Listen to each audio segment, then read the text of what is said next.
Good evening mga kamens. Nagluto day ko og gitawag sa Bisaya na pamadan.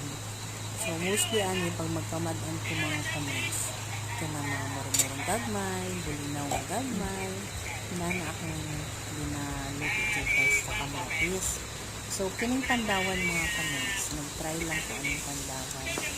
So ako ka-try and din sa lasa ng pandawan mga kamens. So, nakapalit ko itong agro sa fish car. Pagyan 40 ang kilo.